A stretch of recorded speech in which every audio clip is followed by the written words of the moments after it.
Hello and welcome to the latest edition of Breaking Barriers with the phenomenal Sara Booth. I'm so excited to share Sara's story and impact. Sara and I have been fortunate enough to meet through the work myself and Lisa Strutt do in sport with Reboot.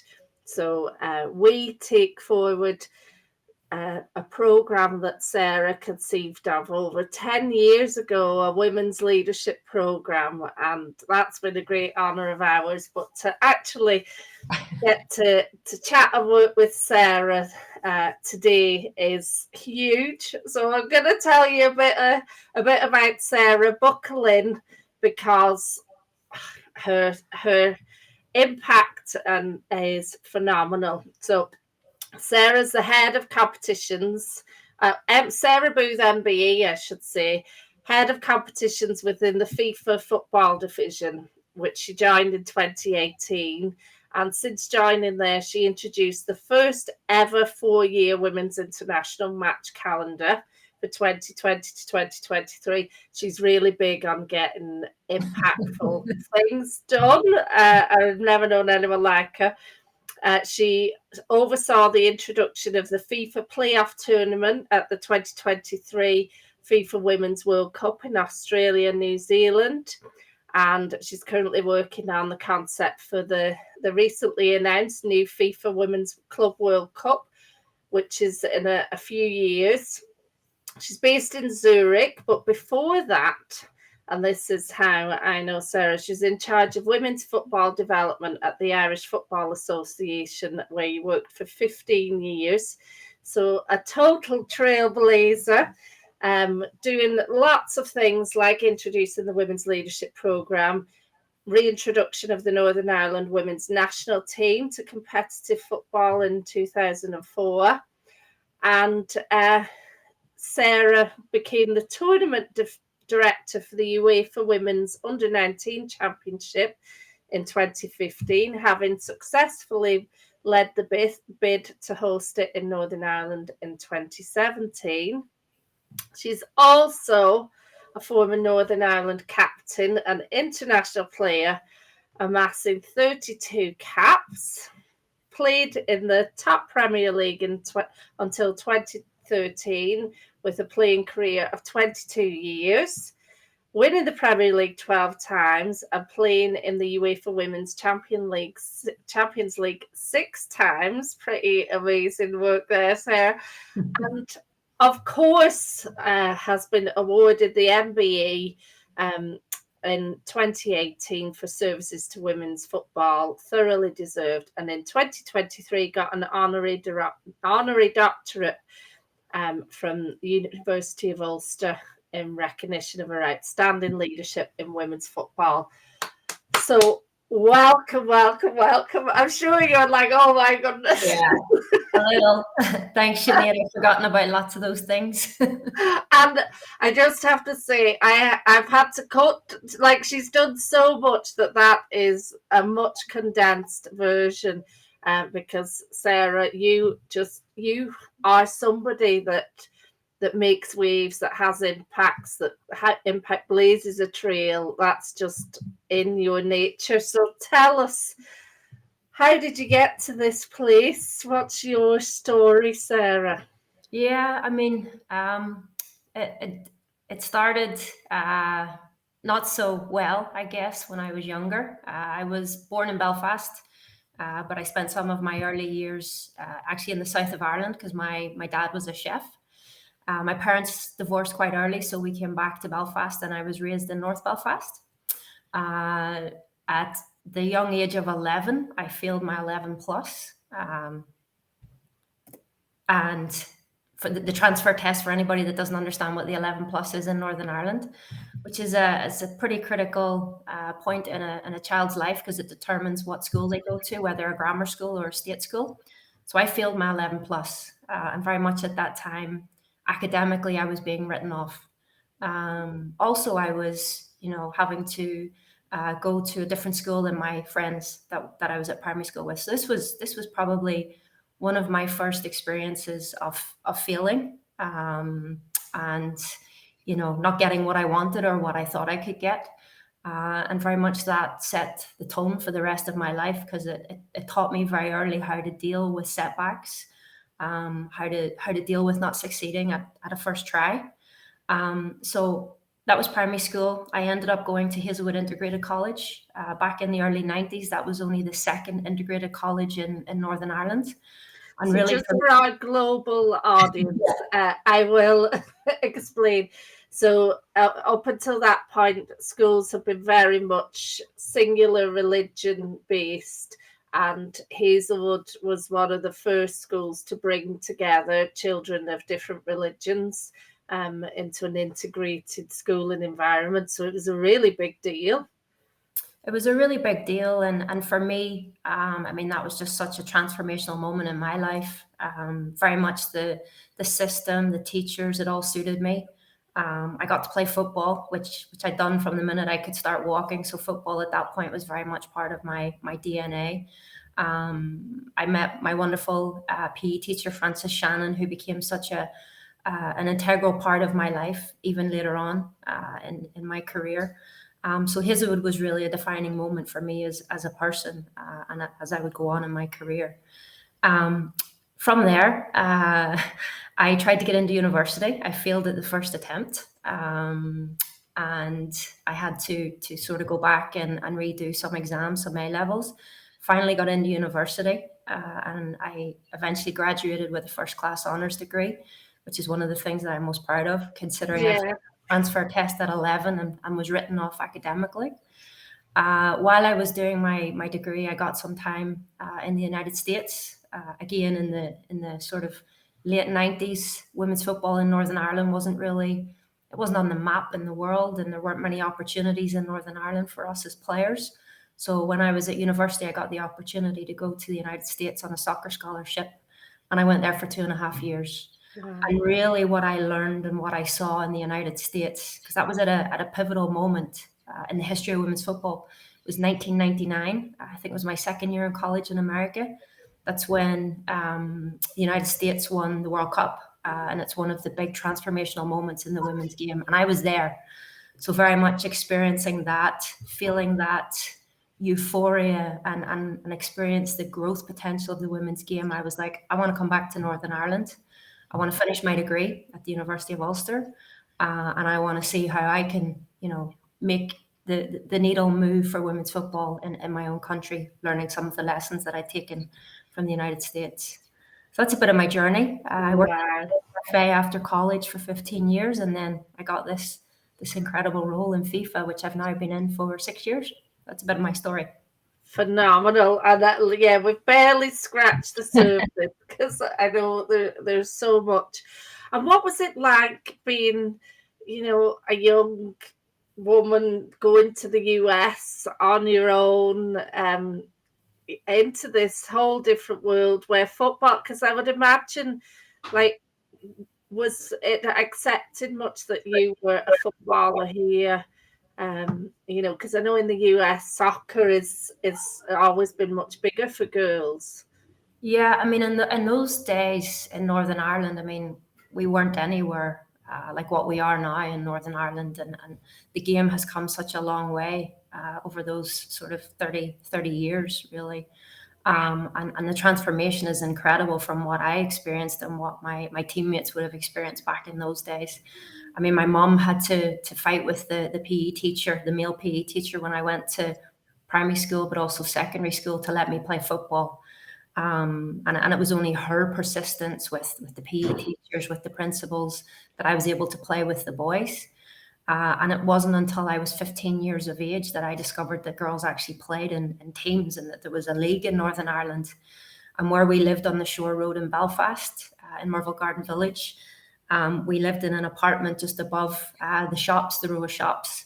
And there was a chemist, and there was a woman there that played football. And she saw me all the time playing across in the green opposite from the apartments. And she came over to me one day and she said, "Look, we have a team, come and play. You're amazing. I've seen you play." And that's how I got into women's football in Northern Ireland at the age of 15. But it was Yeah. very different. I mean, we played one international match. I made my debut about 15, 16 years of age for the national team. We didn't have a youth team structure. We played one friendly match a year. And really, we weren't very good. We were all very committed and worked very hard, but we just didn't have the opportunities to play. And in 1999, they actually got rid of the team, the IFA. We were on a trip, our one trip a year. This time it was to play Scotland. We'd gone over on the boat. They beat us 9-0. My player scored 6 goals, so it was pretty demoralising. And really, that was the end of the senior national team for a couple of years until I got the job in 2002. And one of the things that I, along with Maura Muldoon, who was on the IFA board at the time, we campaigned to get the team back up and running in 2004. So it just shows where women's football was back in the late 90s and even before that, and how far it's come in those 30 years. Wow, I've got goosebumps listening to that, because obviously having been working in with the IFA now for the last 5 years, and seeing the impact of what your work 20 years ago has, it's really coming to fruition now, and seeing football get so big, that's huge. And it makes it even more remarkable that as a woman, you've managed to carve out a career in football. So, how did you manage that? Yeah, I mean, as I said, I grew up. The minute I started walking, I was playing football, and I always knew that I wanted to do something in football. And that passion was ignited when I saw what was happening in the United States. After finishing college or university, I did some part-time jobs and was doing sports coaching, even window cleaning, just anything to make a living. And eventually the opportunity came up within the IFA. I'd also been volunteering since I was 16 in the NIWFA, so the Northern Ireland Women's Football League. So I was very close to all the people that were involved in women's football then at the time, who were all volunteers and who were putting incredible efforts into developing the game as well. Then I was one of the ones that was lucky enough to be paid full time to do that when I got the job in the IFA in 2002. But it was a very different time then, very different administration were in charge of football in Northern Ireland. And it was a very difficult time as a woman, I have to say. I was the only one really at that level, at that officer level working within the game. I worked along with colleagues in disability football and community relations back then. It was Michael Boyd and Alan Crooks that I would have worked with. So it was the three of us, the three amigos that had all gone to university together that were trying to change our different areas of football at that time. But it wasn't easy. And really things only changed for me in the IFA when Patrick Nelson, the current CEO, came in. And he just saw something in me and gave me opportunities that I hadn't previously had in about the first couple of years that I was in the IFA. Yeah.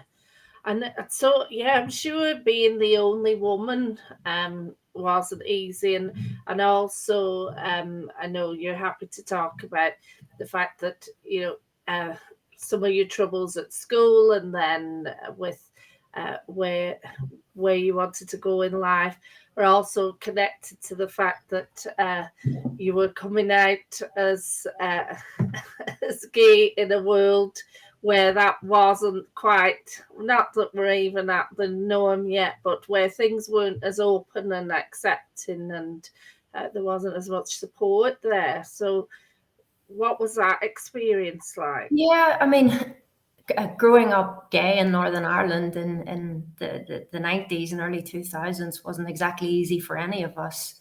But I was really lucky in so many ways because I had my football.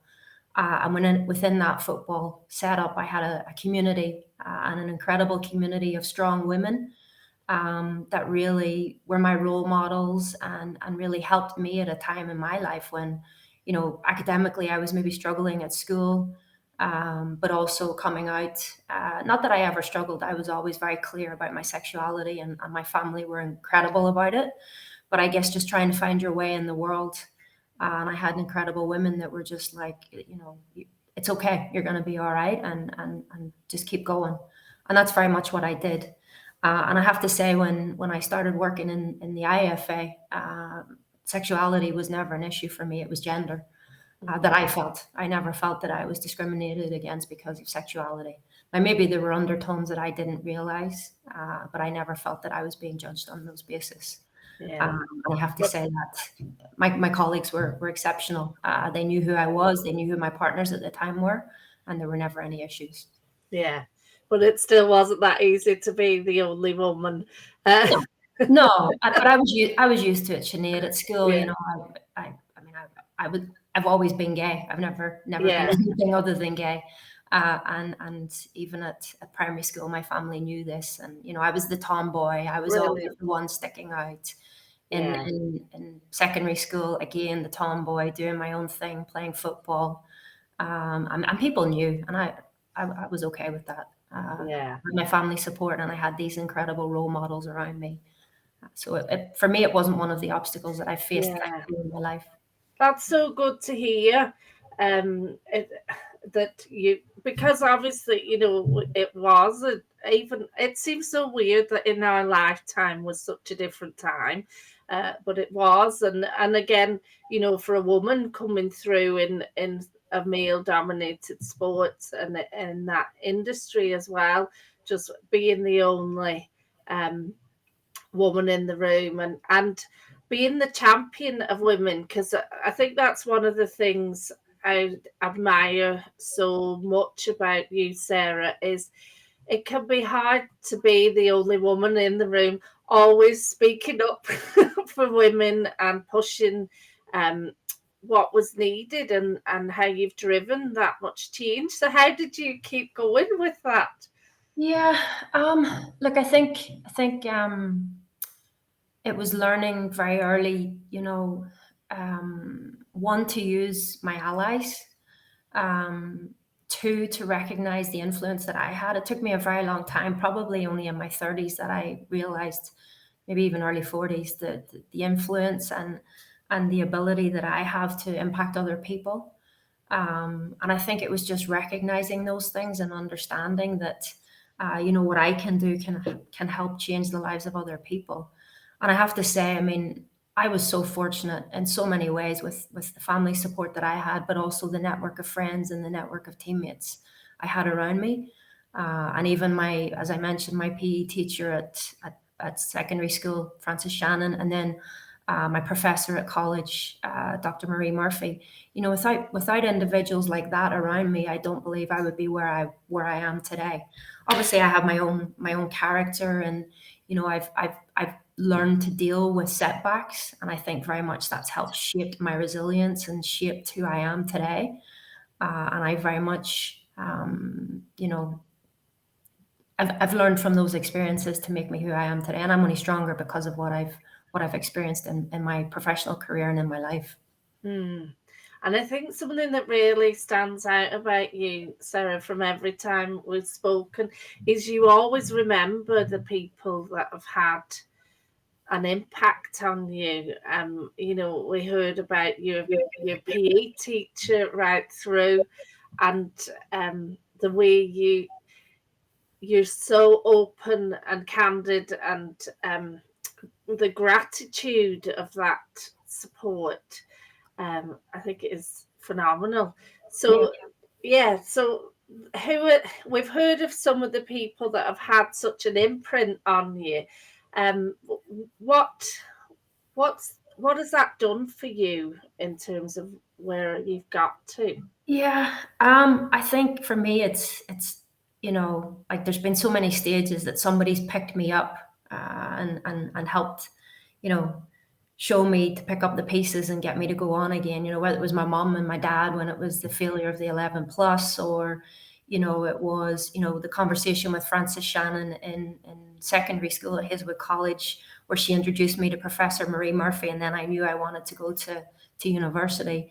There's always been someone there at a turning point in my life that's helped me on the next part of my journey. And I think for me now as a leader, what I realize, it's paying it back. And in my role now, my job is to create the leaders of the future. And that's what I want my legacy to be. I'm only as good as the people I have around me, and very much my job now is to make sure that there's amazing people coming to do these roles after me, and that's very much what I see as my purpose. So for me, it's just giving back, and it's learning from my previous experiences to make sure that when I work with people or I lead people, that what I experience, they don't experience in the future, and to make it as easy as possible for them. So that's what I just try to pass on in my role as a leader, my role as a manager now. Brilliant. It's very important to me. Yeah, yeah. And yeah, you can see lots of mindsets coming through about that gratitude and the growth mindset, and that giving back. So tell me, what are some of the things then, because you've done and achieved so much, what are the things that you feel make, when you think about, you go, wow, I can't believe I did that, or that just gives you that catch your breath moment? Yeah, I mean, the one that I'm always going to be proudest of, and probably the one I don't talk enough about, is my football career. I captained Northern Ireland. I have 32 caps. I might have more. At the time we played, nobody kept any records, so we don't actually know how many caps I have. I've tried to figure it out. My playing career in the United States, my playing career in Northern Ireland. I mean, you read out all the accomplishments. I mean, first and foremost, I'm a football player. I was a professional in an amateur situation, unfortunately, in my generation, as were many of the women that played alongside, that I played alongside. And it was just unfortunate that the game wasn't as advanced as what it is now in Northern Ireland and the rest of the world. So I think my first one that I'm so proud of is my playing career. Obviously, my academic achievements, the fact that I managed to get a first class honours degree, given my being written off at an early age. My MBA, it blew me away. That when I got that in 2018, I never expected that, and it just really, my family and I were just so proud of that. In terms of the work achievements, when we delivered, and I say we because this is what we all delivered in Northern Ireland. It wasn't just me. Maybe I'm the one that gets a lot of the recognition, but there were so many people back then working to develop women's football, and who don't get enough praise. What we achieved to change the landscape of women's football. Somebody that comes to mind that nobody ever speaks about is actually Jackie Blythe. Because although I was the first female as an officer in women's football in the IFA, Jackie came in a couple of years later. And between her and I, we had over 80% of schools in Northern Ireland playing football, girls' football. And back in those days, particularly when you talk about Catholic Protestant schools, that was unheard of. One that girls didn't play football in grammar schools because they were playing hockey or basketball. They didn't play football. And then also to get football in Catholic schools who were traditionally playing Gaelic football or camogie. So to achieve that is an incredible feat in its own. The UEFA Under-19 Championship in 2017, I think that will be one of my most proudest moments. And for sure, it was the one that put me on the map to get this opportunity now that I'm experiencing in FIFA. And also back in 2004, when we got the Northern Ireland women's team back up and running and back into competition, we'd had a hiatus of 5 years. And together, along with Maura Muldoon, who's no longer with us, unfortunately, we managed to get the team back up and running. And then the rest is history. They qualified for the Euro in 22. And I'm just so proud of the journey that those players and those people behind the scenes have been on to get Northern Ireland to that stage. Brilliant. Oh, there's so much. You make me emotional listening to it. And something that certainly Lisa and I have seen from our work in sports and leadership is just the benefit that playing sports has, and especially at the elite level that you did as a leader. So what have you learned from sports that's made you the leader you are today? Yeah, I mean, the way I very much lead is by example, and that's the way I played. I had a coach that once said that I put my head places other people wouldn't put their feet. So very much the way I lead is I wouldn't ask any of my team to do something that I'm not prepared to do, and that's very much the ethos that I have. It's teamwork, it's collaboration, it's communication, it's never say die attitude. It's all those things that it's turning up. It's turning up for your teammates. It's all those things that you learn on the pitch or whatever sport you play. And I think the other one that very much translates into the working environment is, what happens on the pitch stays on the pitch. So even now in a high performing team, it's making sure that you can have those difficult conversations, those respectful conversations, but you don't take it you don't take it personally, you don't take a grudge against it, and it's seeing how you can work as a high performing team to make sure that you're a success and moving towards the goal that you want to achieve. So again, my career has been defined by my sporting background, and for sure I wouldn't be the administrator that I am today or the leader that I am today without that football background. That's brilliant. And one of the things that I've really been impressed with you talking about so much today is failure, because as girls and women, I think we're very much socialized towards perfection, which stops us from taking risks and creates great fear. And then to hide failures, but you sharing that so openly is very powerful. So, what have been some of your big lessons and takeaways from bouncing back from failure? Yeah, I mean, even this role that I'm in now at the minute, I failed it the first time of trying. Originally, I applied for the head of job and I didn't get it. They brought me in as a senior manager, but within 6 months, I'd been promoted to the head of. And for me, that just illustrated, again, my resilience and just never give up attitude. And I think that's one of the most important lessons that I have. If at first you don't succeed, keep trying and never give up. And believe in yourself. For a long time, again, probably not till my late 30s, early 40s, probably around the time actually I met my wife, Victoria, really did I start believing in myself and valuing, who I am as a person. I mean, it was her that not forced me, but encouraged me to apply for the FIFA job. I wasn't going to, and it was her really much that very much that pushed me out of the comfort zone. I mean, I was in the IFA for 15 years. I probably could have stayed there another 15 years. And for me, it was very important that, with her encouragement, that I took the next step in my career. I think as well, one of the things that I've learned, and I think it's a really important lesson for women, you have this imposter syndrome, but you can also get pigeonholed into a certain, like I've been pigeonholed into women's football. And I think one of the things that I've learned is the importance of relationships, networks, but also strategic positioning. It's something that women aren't good at. And I think as you think about your career and your future in whatever industry you work in, those are things that you have to learn and think about. And women are typically very humble and modest and don't self-promote. Something that I'm not good at. But I think as the older I get and the longer I work in this industry, you realize that nobody else is going to do it and you have to do it yourself. Brilliant. Yeah. Oh, you're preaching my language there.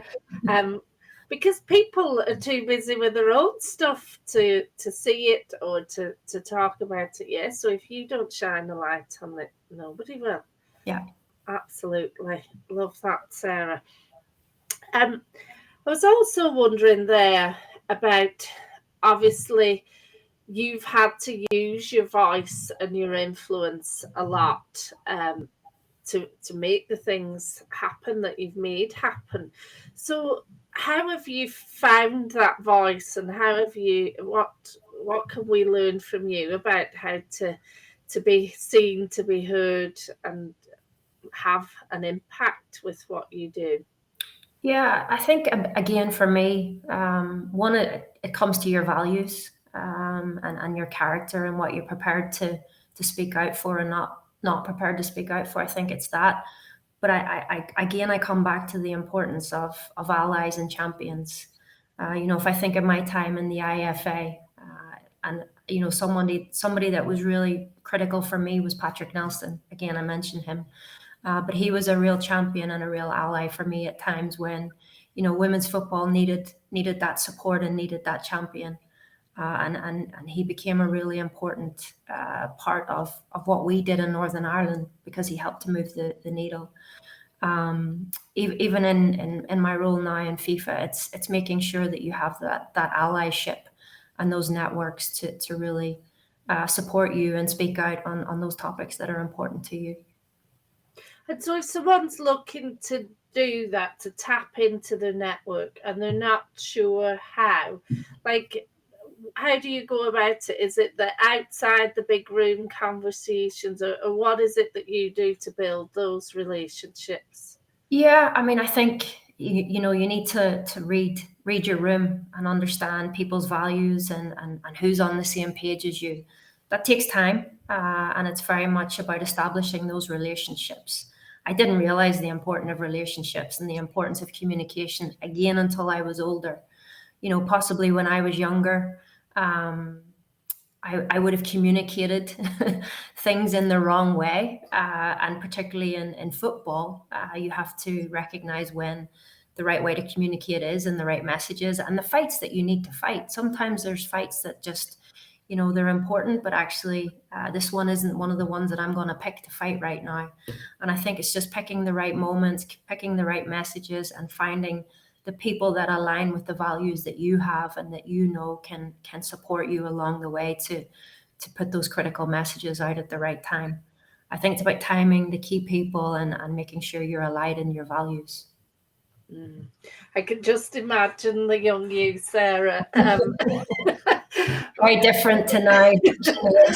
I know, but because you're so purpose driven and so values driven, and just the energy and kind of over exuberance when you're younger. I'm just thinking of myself and thinking of you now in the rooms in football, and we all did it. You try and fight all the battles, and then you realise the wisdom of actually I'll hold myself back here. This next thing is the most important thing to go for. But yeah. And those were the things I learned, with the likes of Maura Muldoon, who was a big mentor for me back in my early days in IFA. And when you weren't getting the results that you wanted, you realized that sometimes maybe the delivery could be different. And she taught me that very early about how to manage the way I was delivering some of those key messages. And those are things that have stood by me to this day. Football isn't an easy domain to work in, and we have to very much choose our battles. And the lessons that I learned within those years, either as a volunteer in women's football or in my 15 years in a paid capacity, have been integral to the ways that I work today and the relationships that I've built and the way I communicate with people. I'm very grateful for those foundations. And so, looking at the future of football and women's football, what's your vision? What would you really want to see? Oh wow! I didn't say we did chat a little bit about questions I might ask, but I'm throwing this one in because I think the women's sport. I just feel like we're at the most exciting moment in sport. And women's sport and bringing it all together, driving things forward. And so I'd love to hear your thoughts on that. I think, the next 5, 10, 15, 20 years, it's going to just be remarkable. The growth trajectory already of women's football between our Women's World Cup in 2019 to what we had last year in 23. We had almost 2 billion spectators watching the game on TV. We had 1 million spectators in the stadiums. In May, we're going to appoint the 2027 hosts, and we have, huge aspirations for that. We see more professional players in the world. We see more professional leagues, more clubs. The national team game is growing every day. Our new Club World Cup that you mentioned at the start, we're going to have more details of it soon. So this game is only going to get bigger and better. We've got record transfer fees now of two Zambian players that are playing in the NWSL in America. So it's going to become a $1 billion industry for sure in the next couple of years. And it's really exciting. And I'm just so fortunate. I have to pinch myself every day that I get to work at FIFA at that global level. To maybe it's only a small part to play in that, but it's a role I get to have within the global game. For a wee girl from Northern Ireland, it's not bad. Oh, it's fantastic, and it's not just that you're playing a part in it, but you've been part of driving that change from the get go, and I think, like, I want to say a big thank you to you and to all the women and men, all the people that have changed sport for all of us, because it it it chokes me up. It makes such a difference for our children. It makes such a Mhm. difference for what we see out there represented in the media. And I'm really fascinated in the interaction and the interplay between sport and business, and how we can all learn from each other.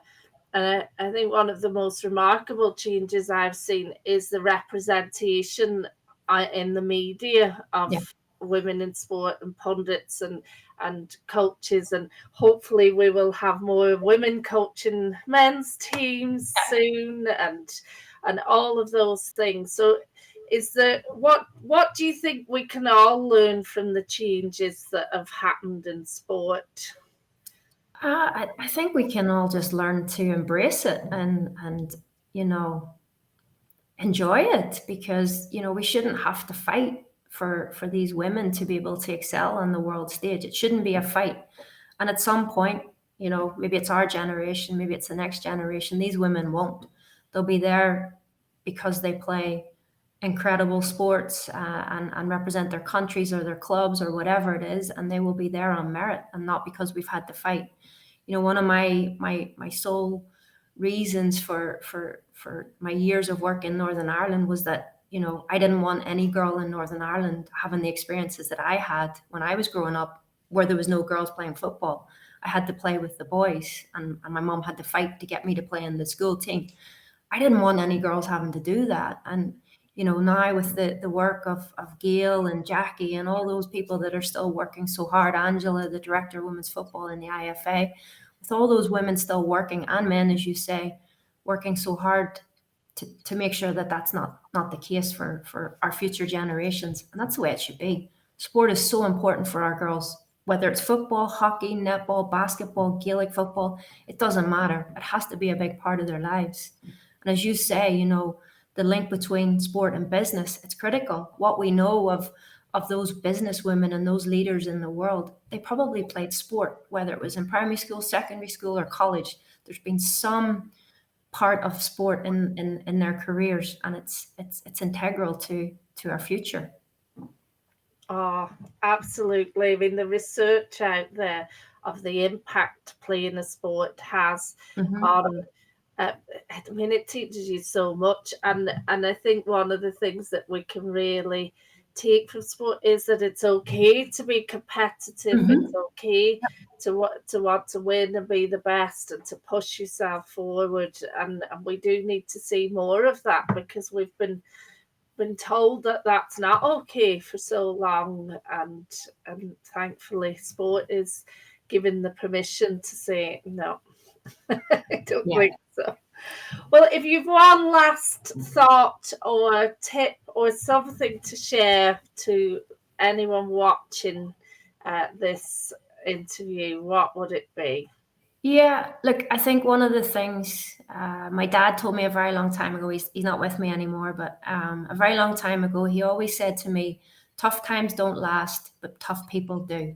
And I think that's the message. Never give up on your hopes or your dreams.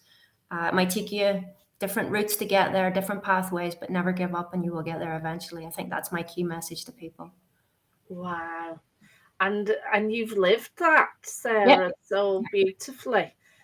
thank you for all that you do, your strength, your impact, and how much you give back and shape things for the better of us all. And thank you for being here today. Thanks for having me. Thank you.